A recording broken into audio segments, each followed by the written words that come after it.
आज हम देखेंगे कि मलेरिया के बारे में पता कैसे चला और इसको किन्होंने बताया। तो सबसे पहले देखते हैं मलेरिया है कैसे बीमारी। मलेरिया एक व्यक्ति से दूसरे व्यक्ति को फैलने वाली संक्रामक बीमारी है। मलेरिया कैसे बीमारी है? तो संक्रामक बीमारी है।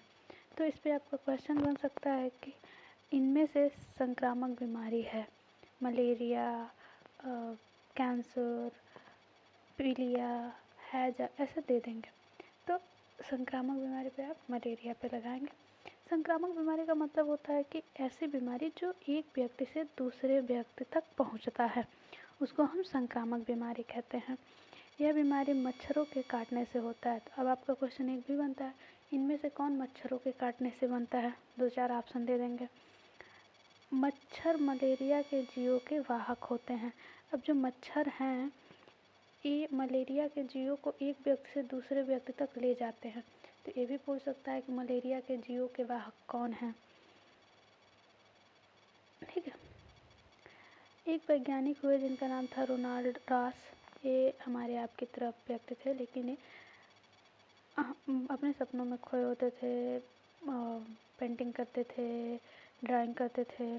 यह जब 8 साल के थे तो ये चले जाते हैं इंग्लैंड, और इंग्लैंड जाकर ये वहाँ 14 साल की उम्र में मैथ में बहुत अच्छा पुरस्कार पाते हैं, और पुरस्कार के रूप में एक गणित की पुस्तक पाते हैं, जिनसे मैथ के प्रति इनका लगाव बढ़ जाता है। लेकिन इनका मैथ के प्रति लगाव न होकर, मैथ के प्रति इनका लगाव होता है, लेकिन इनके पिताजी के द्वारा ये कहा गया कि आप मेडिकल की पढ़ाई करो, और ये मेडिकल की पढ़ाई करते हैं।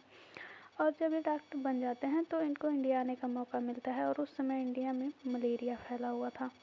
क्या फैला हुआ था? मलेरिया फैला हुआ था। तो और मलेरिया का इलाज कुनैन की पत्तियों से हो रहा था उस समय। तो ये भी क्वेश्चन पूछा जा सकता है कि मलेरिया की दवा किससे बनती है? कुनैन की पत्तियों से, नीम की पत्तियों से, पीपल की पत्तियों से, ऐसे ऑप्शन दे सकते हैं। तो उस समय तक किसी को ये नहीं पता था कि मलेरिया की रोकथाम कैसे की जाए, मलेरिया से बचा कैसे जाए।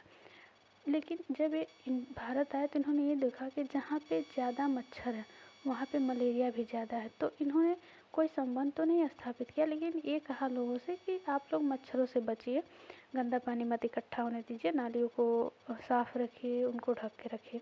ये चीज़ें इन्होंने बताई। फिर ये अपने दोस्तों से बात करते थे, तो इनके दोस्त ने ये कहा कहीं ऐसा तो नहीं है कि मच्छर ही मलेरिया फैला रहे हों। तो ये इन्होंने मच्छरों के बारे में अब जांच करना लगा। मच्छरों को चीरते फाड़ते थे और देखते थे कि जो जीव मलेरिया वाले मनुष्य के शरीर के अंदर है, क्या ये मच्छर के पेट में है। तो ऐसा करते करते काफ़ी समय लग गया। ये भी करते थे कि मच्छरदानी में लोगों को रखते थे, उनमें एक मच्छर छोड़ते थे और मच्छर को कटवाते थे, मच्छर से कटवाते थे। फिर उस मच्छर को पकड़ते थे और उसकी चेकिंग करते थे कि क्या इसके अंदर वो जीव है कि नहीं है।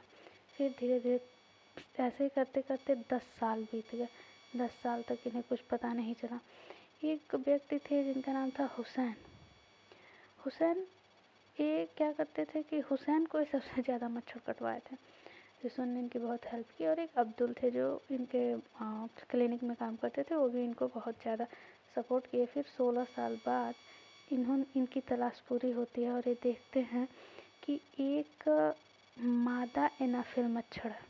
कौन है? मादा एनाफिल मच्छर है। उनके पेट में मलेरिया के कीटाणु हैं। किसके कीटाणु हैं? मलेरिया के जो कीटाणु हैं वो किसके पेट में थे? मादा एनाफिल मच्छर के। तो ये भी क्वेश्चन पूछता है कि मलेरिया किस मच्छर के काटने के द्वारा होता है? तो याद रखेंगे मादा एनाफिल। फिर 16 साल के बाद उन्होंने देखा कि मादा एनाफिल के मच्छर जो हैं वो मलेरिया के वाहक हैं, वही मलेरिया को फैला रहे हैं। फिर इनकी खोज पूरी होती है और डॉक्टर रास मलेरिया की दवा बताते हैं, और वो भी कुनैन की पत्तियों से। आज भी जो दवा यूज की जाती है वो कुनैन की पत्तियों से ही की जाती है। तो ये था आज मलेरिया के बारे में। हमने देखा कि मलेरिया कैसे शुरू होता है, फिर कैसे डॉक्टर रास आते हैं, वो बताते हैं कि मलेरिया जो है वो एक संक्रामक बीमारी है और वो मच्छरों के काटने से फैलती है। मच्छर इसके संवाहक भी होते हैं, मतलब एक व्यक्ति से दूसरे व्यक्ति तक मच्छर जो है वो फैला भी रहे हैं। और फिर इन्होंने दवा बताई। धन्यवाद।